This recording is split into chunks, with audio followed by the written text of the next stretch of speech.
1970 সালের সাধারণ নির্বাচন। 1970 সালের নির্বাচনে আওয়ামী লীগ জাতীয় পরিষদে জয়লাভ করেছিল মোট 167টি আসনে।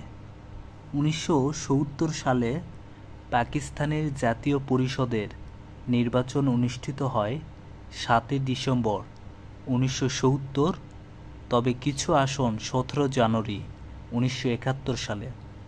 পাকিস্তান জাতীয় পরিষদের মোট আসন সংখ্যা ছিল 313টি, এর মধ্যে সংরক্ষিত ছিল 13টি।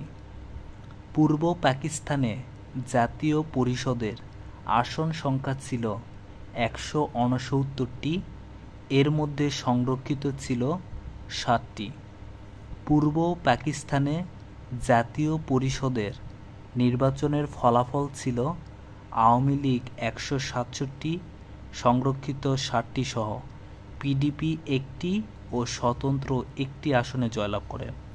পূর্ব পাকিস্তানের প্রাদেশিক পরিষদের নির্বাচন অনুষ্ঠিত হয় 17 ডিসেম্বর। পূর্ব পাকিস্তান প্রাদেশিক পরিষদের আসন সংখ্যা ছিল 310টি, এর মধ্যে সংরক্ষিত ছিল 10টি।